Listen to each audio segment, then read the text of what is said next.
What's up, y'all? It's Nay with another episode of The Neighborhood. And right now we got a very special guest, Raymond.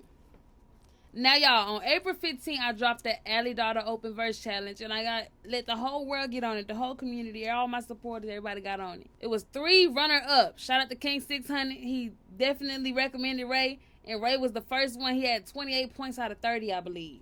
Boom. We was like, okay, boom. I made a custom beat. Hop on the beat. You snap. You win. You know what I'm saying? You win an interview, mic drop, feature, all of that. So, boom. He came through and he rocked the show. So, now we're going to introduce Ray. Tell about yourself, Wow, man. First and foremost, I want to give all glory and honor to my Lord and Savior, Jesus Christ. Amen. Who is the author and finisher of my faith. Also, man, I want to just thank you. You heard me? Thank you, Nate. It's not often you see somebody obedient to their calling. You know what I'm saying? So, I always, I know you probably tired of me telling you that. Like, boy, you need to, you know what I'm saying? But I just gotta say thank you to that. But Ray Charles Jr., man, Bridget, baby, everybody, right now I done told everybody to tap in. So, Nah, for sure. Man, we just finna just turn up right now, Nate. I ain't gonna lie, we've been waiting for this. So Nah, for sure. Yeah. How you feel about the win, though? It seemed like it took a lot. I'm out, bro. So, it really was. So now I never did anything like that. Yeah. Like I ain't like I'm That talking type about beat too? for sure. Like that was for sure different. That was like a Quentin NFN type beat. Yeah, That was like some old school trap. even the Alley Daughter beat was that was crazy for you? I'm talking about. Nah, it wasn't crazy, but it was like, oh yeah, she. Yeah. I knew then that was my first song ever hearing of you. So like that's why I was saying when I was familiar with you from 6 when I watched the interview y'all did with him, and I ended up just doing my follow up. I'm an investigator. I always investigate. You heard me. So and he always talk highly of you. So I investigated the page, and before I knew it, you dropped the Alley Daughter challenge, and I'm listening to the beat. I'm like, man, on my mom, I'm like, this it, like this him. You heard me. And it was just amazing how me and my brother we was just on the same like wavelength. Cause I'm on break at work. You heard me? Yeah, we seen the video. I'm like, please bruh, let me keep my this job, serious. y'all. Cause one of them. You heard me? But I'm on break, man. I'm just tapping in, and I see the challenge. I'm like, man, I ain't never did that before. And then brother called me and he was like, what you doing right now? I'm like, bro, I'm cool. I'm listening to Nate Telly hitting, and we just go crazy, do brother stuff. We like, dang, I was just thinking about that. You need to tap in, bro. Do you a verse right now? So, and he a big motivation, man. He motivated me to do that when my heart was already, I was already interested. You know what I'm saying? Like emotionally, and he the one sparked it. So, So doing that, my feeling towards that, I didn't think too deeply into it. It was more like, oh man, it's just a little, a way to experience my craft. You heard me? I was in a season where, I wanted to do more with my music anyways, but just, kind of in situations where I couldn't. So that's why I thank you more, because that put a lot of artists, that gave a lot of people an opportunity to really just flex their craft. You heard me? It wasn't just serious, but people had a chance to get loose. You heard me? And I was blessed with that. So I didn't feel too like dang, this is serious, till I started seeing you had buku. I don't know the number, but you had buku people submitting verses. Nah, you heard me? Sure. So that's why I could dry call you a real rapper, because like the beats I be on, I know it's some like hardcore type stuff. You got on there with some melodies. Yeah, one of them. Harmonizing the vocals. That's your brother lane right there. No, Everybody got sure. a lane, dog. Everybody you had your like own unique stamp to every single one of them. Everybody got a lane. And it's catchy. One of them. Like how your lane is. Yeah. Like you gonna come. You really bars. Like you gonna. I love a good punchline. You heard me? You gonna do that. That's your predominant lane. You heard me? So. Harmonizing would be mine. Like even Corey, he was like, dang, he can't help himself. Like he heard out the buses. Corey was begging to be another judge, bro. Yeah, I wish he was a judge for this one. On everything. I was looking forward to y'all being a judge. You and Mama, they y'all judge good, bro. and it's real. You heard me? Yeah. So, They a little biased though. They been like you from the jump though. come on, dog. Don't tell me that. Cause You go, was a all fellow right. shark. They All right. already knew. All right. You They go, already knew, you go bro. blow. You gonna turn me up. All But right. since we talking about this open verse challenge, how did you even get into the music type? So we speaking on like my first time, like kind Yeah. of really falling in love with music. How did you choose to pursue it? Oh wow. Really, I could say my sister could back this up. Our bloodline kind of we would say we predominant musicians. Okay. You know what I'm saying? Like, you know, every bloodline got your certain bloodline they hard with squabbling. Certain bloodline they hard with, you know what I'm saying, hustlers, or they hard like ours was just we predominant public speakers and musicians. So I could say I started pursuing rapping, pretty much being a follower, you know what I'm saying? Because that was like, I feel like rapping was something that was kind of easy for me to express myself as a kid, you know, like just How old was you? I could say I was freestyling like around 13, 14. I bet. Who you got it from though? Like who in your family? I could say my mom. I could say I was influenced by several people. I could say my uncles. Yeah. I could say of course BET. Know if you know about BET, you heard me. But like just tapping in, like I had a connection to hip hop at a young age. You know what I'm saying? I could easily remember like that when Bunny Hop dropped. Like we had a cookout, you heard me, and I just remember the DJ dropped it in my Uncle Earl house, you heard me, and like everybody went dumb. And I'm like 4 years old, 4 years old. How about to say, is this my time? Nah, this before you, Nate. This before you, Nate. Your mama know about the bunny hop, though. All right. And I just remember, like, I literally remember, like, everybody dropping their plates and putting their plates down and putting kids down. They was holding babies and they putting them down just to go hit this dance. Like, and, like, I don't know, it just did something. I remember just standing, like, stuck, like, dang, this you got to see the chemistry. You heard me behind the hip hop. You heard me. So I could say as far as me starting to get connected to it, it would have been like, cause at first, you know, it was just a feel. I'm a feeler, so everything just made me feel good. But as far as me really starting to express words in like a rhythmic format, I'll say by 13, 14, and I just started to become known for freestyle. And then like if you was around, like, you just knew I was finna do some rapping. Like, you just knew that. Like, I got a nephew, he just knew. Like, you had certain people you just freestyle around. Like, just, like, I ain't got nothing else to do. I'm finna rap. So and bro finna listen to you, too. Sure.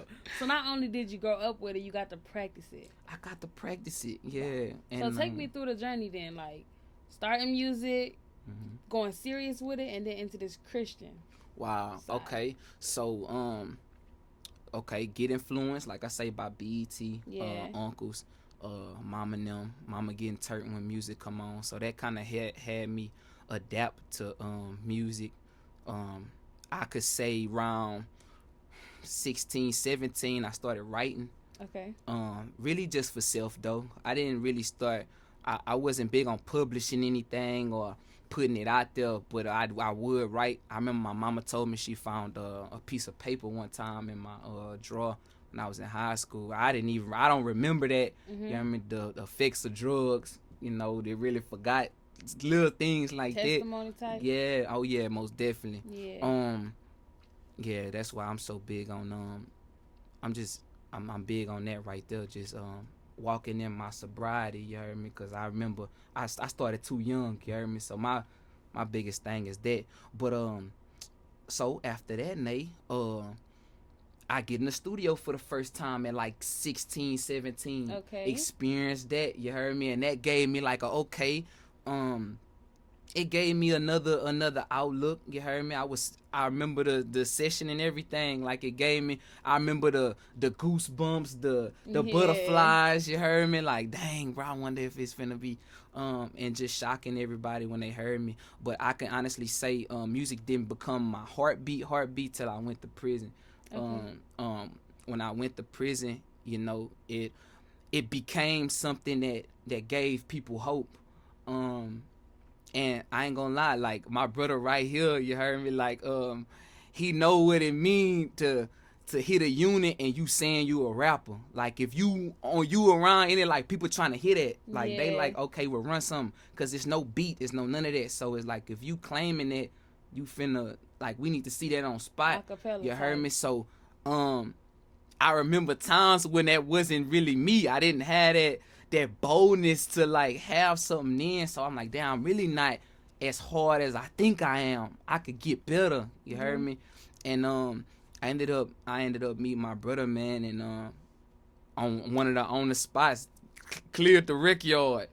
Oh, everything I talk about that to this day. He did like a rec yard concert on a box where you can get like water from. It was like Yeah. this. It was like this box. I don't know what in his mind made him feel like this could be an instrument, where he used it to just bang. I'm talking about brung so many men, races, cultures, gang sets, everybody around this thing, and we just rocking, listening to bro really pour his soul, like, you know. And I remember what that put in me. That put like a nah, this how I need to be performing music. So he ended up going home or whatever, and I remember I started taking music serious. So if I told you I was rapping and you asked for me to run you something, I was finna run it by any means. If it mean I had to beat on my chest, if I had to bang on this table, like I was finna, you wasn't finna lead this encounter without knowing, like, oh yeah, nah, bruh, You for real. bruh, for real, cause that gave people hope. And then before I knew it, Nate, people started really believing in that, you know. That's the most beautiful thing about prison is it's still hopeful. You know what I'm saying? There's a lot of people that give hope, you know, and receive hope in that place. So that was giving a lot of people hope, seeing a young man, bro, he ain't really in the can tripping, you know. So let's push this music in him. You gonna do that, little nigga? We gonna make sure you do that. Yeah. You know what I'm saying? So I was pushed extremely. And before I know it, I'm reading music marketing books. I'm studying the Billboard charts. You know, I'm developing my image. You know what I'm saying? Like I'm staying in tune with the culture, with music, and I'm pushing anything coming to me, anything like and then of course I ended up having my biggest like breakdown, as far as like I feel like once anybody that could tell you about prison, you're gonna experience some type of breaking in your life. You know what I'm saying? Because something about that way of life gonna break you. Yeah. Something about that way of life gonna have you like, bruh, I'm just operating. You know what I'm saying? I'm just existing. Like I'm waking up every day with the same routine. You heard me? And that stuff, like it starts to break something inside you. You heard me? But a lot of times, due to our people, places, and things, we don't voice that. So we'll stay numb to it, or we'll just do it when we do our self-assessment, when we laying down in our bunk by ourselves. But I let to say, I was inspired by reading this book by Stanley Tukey Williams, and the book was just explaining what redemption is. A lot of people only know him for one thing, for just being a stumped down crip dude, you know what I'm saying, who influenced the neighborhoods to bang and stuff like that. But nobody really knew how he gave his life to Christ, you know what I'm saying, how he really how he broke, you know what I'm saying, with the influence that he had on streets and young men. And I remember I wanted my story to sound like that. I wanted to reintroduce myself to a lot of people I introduced myself to. So I remember I made a prayer. At that time, I really wasn't just praying. I believed in God, Yeah. but I didn't obey him, didn't follow him, didn't trust him, did none of that. You know what I'm saying? And I remember reading that book. It shook something in me. You know what I'm saying? Like bro, I want my story to sound like that. You know, that's why testimony is so big. You heard me? So said I let to say, I said a prayer. You heard me? And I told God, like, I'm tired. You know, I know I don't do this often with you, but like I'm tired. Like I'm tired. And before I knew it, Nate, the things around me started to become tired. Like me and my partners, we'll had a conversation we have all the time. Now I'm tired of talking about that. Yeah. Like all this stuff is squabbling, it's all it. Now I'm tired of doing that. Now I'm tired of people treating people a certain way. Like, it's just something started happening in my heart. You know what I mean? I just got tired. And and a piece of me was like, damn, like, what's wrong? Like, you thinking something weird going on in you, but you not paying attention. You said a prayer. You called on God in your brokenness. You know what I'm saying? So now he trying to prick your heart. He pricking it piece by piece. So, say I let to say, I get shipped. I go to the most, man, I go to a unit where it's just, I ain't gonna lie, pure darkness. You know what I'm saying? Where anything you want to touch your hands on, you can get it. Styles unit. Anybody know it? I can't, hey, bro. Anybody that's, they know about Beaumont, bro. Big money, Texas, man. But, I just remember I had experience. I had experience in the cell with all my brothers, you know. And we was trapping, you know, as far as like everything you can do was in this cell, like anything you wanted to do. You heard me? And God, I heard His voice for the first time audibly. You know what I'm saying? Like, a lot of people don't get that opportunity. You know what I'm saying? Because God speaks to our hearts, but it is people that have a story that like, nah, I heard the voice of the Lord. Like, I heard Him. You heard me? And that was the weirdest thing could ever happen to me. But I know what I heard because I feared Him. Yeah. You know what I'm saying? Like, at that very moment, I felt scared. Like, oh, nah. Like, and He told me, bro, I don't want this for you. You know what I'm saying? I want you to be the example for them. And all my partners, we was indulging. We middle-aged sin. It's turned, like, it to a person that's in prison. How we was living, that was a perfect life for prison. Perfect. You commissary, we, you know what I'm saying? Everything. We could tap in. We could do all that. But God told me right then that ain't what I want for you. You know what I'm saying? And I always knew that since a kid. I always knew that I was just set apart, but I always wanted to be a part.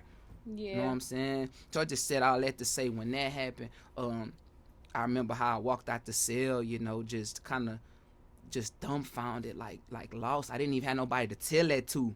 Like, who you gonna tell you just heard the voice of the Lord from? You know what I'm saying? Like, how you gonna explain that to somebody? So I'm walking in the day room, circles.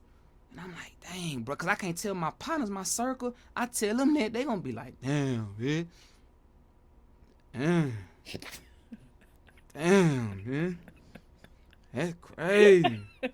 You know what I'm saying? They really don't come on. They like, that's crazy. They ready to, you know what I'm saying, go down through there. They ain't really, yeah, bro. But they really not knowing, like, I didn't have anybody to express that experience with. That's one thing the Lord do, though. He make you hate what He hate and love what He love. Come on, bro. So your perception start changing. You can't even rock with people the same no more. Come on, bro. One of them. And that's what started happening to my circles, you know what I'm saying? Like, the people that I was creating bonds with, you know, like a sickness started to form in me. Like, I couldn't smoke the same. I couldn't talk the same. I couldn't think the same without me feeling that it was offending God. Yeah. Like, people don't know, like that's the power of the Holy Spirit, you know what I'm saying? Like, he bought your spirit now, you know what I'm saying? So you not finna do what you would normally do. Yeah. You know what I'm saying? You can't. You gonna hate it. Mm-hmm. And I didn't. It actually had an effect on my mind. You heard me? But man, thank God for that experience. You know, and I had a man of God came and showed me the ropes on it. Really discipled me. You know what I'm saying? Helped me fall in love with the word. So I said, I let to say, I make that change. I make that transition. They do a talent show on the same unit, and I do a talent show. I perform one of my secular songs, and they feeling it. They accepting it and all that, you know. But that was before this experience, and I remember after this experience, somebody of the ministry, they had a ministry there, a hip hop ministry. Just it was consisted of men preaching, discipling, going to places where they couldn't get called out for church. Yeah. They'll bring church to them or whatever. So they was a part of that talent show. So they ended up coming to me one day and asked me if I wanted to be a part of hip hop ministry, and I was like, hold up, like you show, you heard me, I didn't really know how to answer it, you heard me, but I remember answering it, and I was able to go. I attended a practice, and that was my first time really being around men of God, like being in atmosphere, men Yeah. of God, you know what I'm saying? And I knew that that's really what I needed to grow. You heard me? So I was challenged, and then they had a concert coming up, and they was like, so they wanted to see like, oh yeah, you rap, but let me see if you know what I'm saying? Let me see if you can rap about Jesus. You know what I'm saying? Like, see what he doing for you or whatever. And as as as challenging as I thought that there would be, it was because I got a story. Yeah. All God telling me to do is just do tell it. Talk about tell my it. story. You So heard you me? always love the challenge. Yeah, low-key. bro, always. Like, You heard me? alright, Yeah. see, So I'm peeping. said all that to say that was the start of that. And then now don't get me wrong, you know, because I wrestle with God also, because I had like albums of secular music I was making before I gave my life, like really like surrender my life to Christ. I had book albums, projects, I was perfecting my craft in that area. Yeah. So like I had this moment with the Lord where like he telling me he want to just use my voice for just that. Yeah. For rapping for him, you know what I'm saying? And I was like, but God, what about my, like, I'm like, you know, they feeling this. Like, I'm talking about like you know how you could come to God, like we wrestling for real. I'm like, man, God, come on, bro. I'm like, man, this some good music, man. And he told me, like, I mean, you can do it, but I'm not gonna bless it. You know what I'm saying? Like it ain't gonna get That's real. it ain't gonna get my blessing. You know what I'm saying? Like you could do it, but. And I was like, I remember I was stuck like that, like, dang. Then he told me, but if you obey me with this, I will blow your mind. Yeah. Because all I wanted, Nate, was to get my mama out the projects, bro. Help my sisters and them, bro. Get my daddy this motorcycle he always wanted. Like, I always wanted to just, like, see people proud. I made so many people disappointed when I went to prison.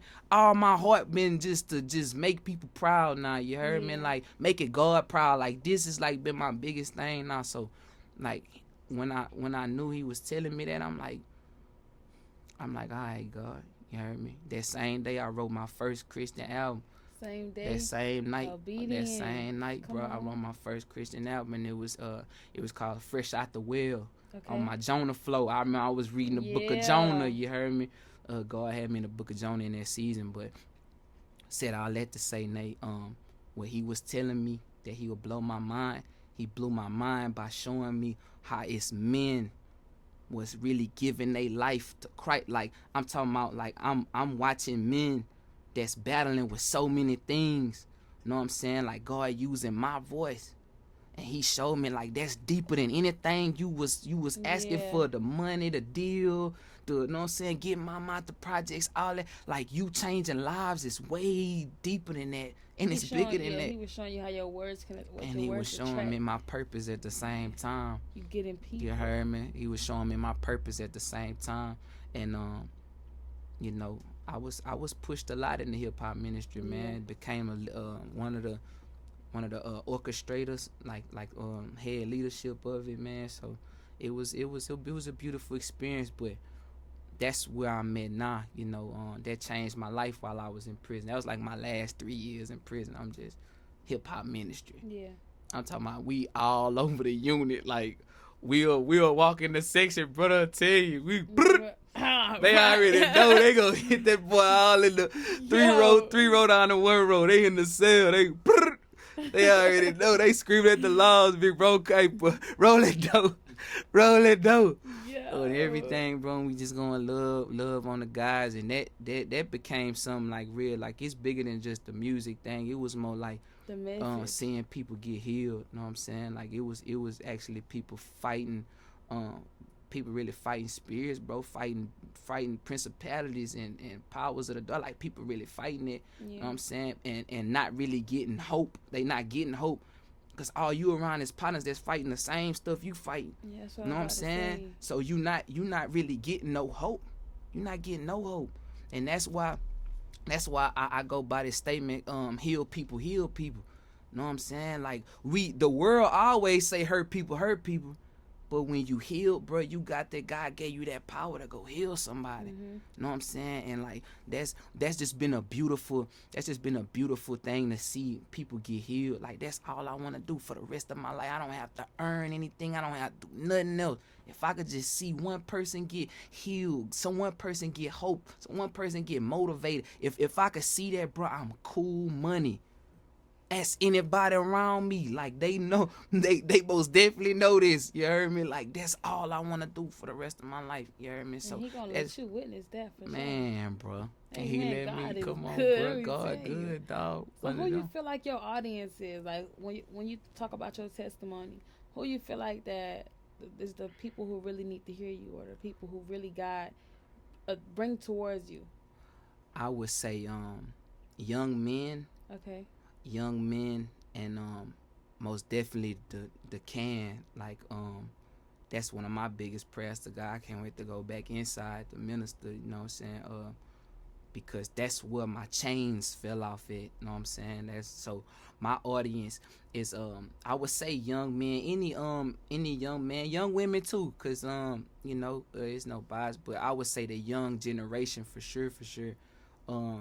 Just due to the fact that that's kind of where I'm still, like I'm flexible in that area still. Yeah. You know what I'm saying? It's a mature audience that would follow me, but for sure the young generation, I'm more confident in that, really, cause I'm around them. Like I'm at work with all my little partners, like, and they rock with me. Like being sure. big bro is an amazing title. Like to have it, like my little sisters, like all they friends, like being a big brother, really rocking that title. You know what I'm saying? So I would just say the younger generation, probably like 7 to 10 years younger than me. You know, because everybody need to hear it, but I'm in competition with the influences that's influencing them. Yeah. Like I'm in competition with that. I'm bars, real life squabbling with the darkness for them. Yeah. You know what I'm saying? Like real life. Because everybody need it, but you trying to target the ones who can relate. Real round. So you free. That's real as free. Yeah. So I try to use any platform I can, you heard me? Especially something that I know a lot of young people on. Like, bro, let me put some light right here. Yeah. Let me put some light. I know brother going through it, but let me just, because a lot of people like, especially young people, like they big on demonstrations, you know what I'm saying? Like they been hearing things all their life. Yeah. You don't think somebody been trying to tell them about their ways? Like, you know what I'm saying? Somebody been telling them about the Bible and been telling them about, you know what I'm saying, Jesus and stuff. So it's like, they need a demonstration. They need to see it. They need to see it. This generation, I ain't gonna lie, is big on signs and wonders. Like, come on, they ain't gonna believe nothing until they see it, bro. They gotta see real it. rap, and that's what make the generation it's challenges. So I'm with that challenge. You heard me? I'm with that challenge, Nate. You heard me? And it take a lot of decreasing. It take a lot of me picking up my cross. It take a lot of me being obedient. Sure. You know, being open minded, and you know, being sensitive, bro. I gotta remain sensitive.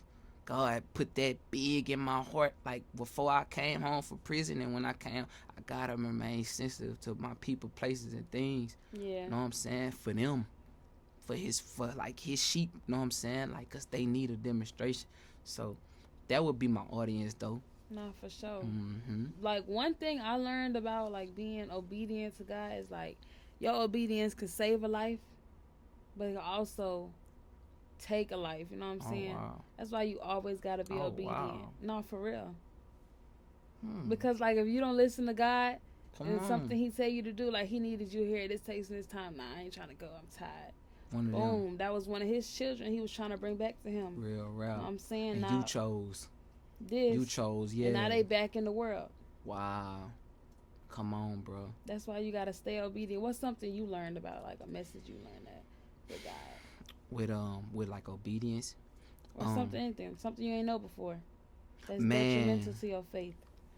Wow. I really I feel like one thing that I feel like I didn't know that is that just because it's hard don't mean it's the wrong path. Just because it's hard do not mean that it's the wrong path. And I didn't know that at first. Know what I'm saying? I gotta. It make me think and revisit a lot of the things I dealt with in my life. I ran from it because I didn't want to experience hard. Yeah. Know what I'm saying? Like, and anybody could testify to that nobody, no soldier want to wake up with a helmet on, bro. No, so you can interview any soldier in the war right now. They don't wake up like, man, bro, I know I gotta, you know what I'm saying? Cause that's hard. You know what I'm saying?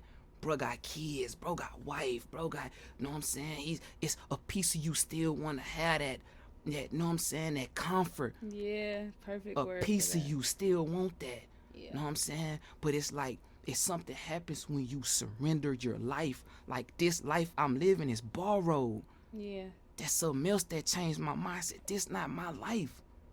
When I said yes to Christ, this ain't my life. He just using me.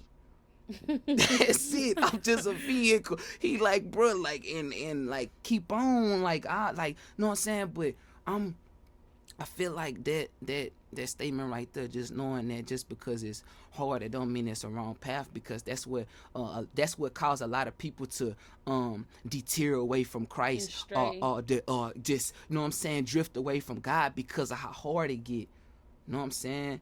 Now I gotta pray for my enemy. I gotta pray for bro that snaked me. You know what I'm saying? I gotta forgive that man that molested me. I gotta, you know what I'm saying? I gotta turn the other cheek from somebody that just, you know what I'm saying? That's hard. It is. That's hard. I gotta go to God for everything. I gotta commit my ways to him for, that's hard. It is hard. You know what I'm saying? But that don't mean it's uncomfortable. That don't mean that it's wrong though. It's probably right, because most of the time you be fighting your own. You fighting yourself, bro. It's literally you fighting it's you versus you, bro. Because God, like, you would be surprised. Like, once I see you stand and struggle with it, like, I will give you, God, like, resist. Yeah. Let me see you resist. Let me see some type of resistance. That remind me of Job. Come on, bro. Like, Job went through all of that because God was bragging on him. Oh, yeah. So. Oh, yeah.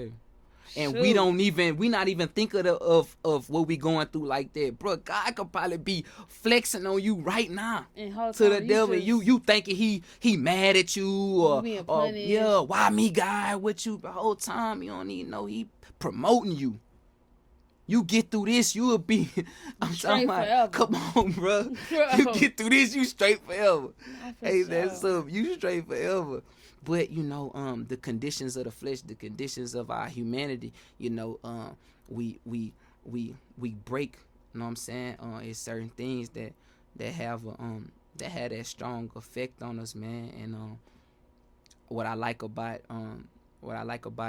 learning about the how Jesus dealt with his disciples, the biggest thing he was trying to teach them was how to live a difficult life. Yeah. Know what I'm saying? Like, all I want y'all to know, like, when it get difficult, how to approach it. How to approach difficulty, because it's coming. But if you know this, if you know peace is with you, not the peace the world give you, but the peace that I give. Mm-hmm. If you know this, know what I'm saying? If you know that I shall not leave you nor forsake you, if you know this, if you know that if you remain in me, I will remain in you. Whatever you ask for, it'll be added up onto you. Notice if you seek first the kingdom of God. Like, if you know that, if these are the things that you are taking into your heart, you know what I'm saying? Like, bro, you gonna be, the difficulty not gonna override you. And it's not gonna feel that hard, because you know what I'm saying? I got Christ, you know what I'm saying? I got him, you heard me? Who strengthens me, bro? So that would be something that I would say that shocked me, but also shaped me and formed me, just knowing that just because it's hard, bro, I ain't on the wrong path. Nah, for sure. Now, what's one lasting message you would give to the people, whoever listening, whoever you want to talk to? You can speak to one person specifically if you want to. Yeah, let me get real. Who are you talking to? Hold up. Let's do it. Right now, I want to challenge all the hardcore people right now. You need to break. When I mean break, you need to break. You holding on to things that you can't even hold on to no more. And you need to break. We are very unfamiliar with how a broken heart is cherished to God. Your brokenness God is cherishing that because he know in your brokenness, he the only person that you will come to. But you steady trying to stay strong. You steady trying to pursue and persuade people that you have it all, but you need to break. You need to break. And that's just for anybody that's listening to me right now, bro. God wants your brokenness. He want the broken version of you right now. He calling on you right now. On what you playing tough, you rocking out in this world like you got it. God saying, I need you to humble yourself and break. I'm telling y'all, this is a big testimony for me because I felt like I had to pursue and have an image of strength to everybody around me. But God said in his word, in your weakness, you don't even understand how beautiful that is to God that you are exposing that you're weak in this area. Break, bruh. Break, man. And in the mighty name of Jesus, bro, I'm here to testify and tell you he will meet you in your brokenness. In your brokenness, man. So that's what I'm telling anybody, man. Break. And watch what he's gonna do with them pieces.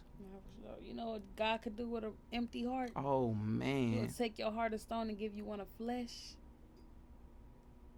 Wow. That's the word of the day. All right, y'all, it's Nay. On the Neighborhood, we here with Ray Charles Jr. We're going to see y'all next time. We out.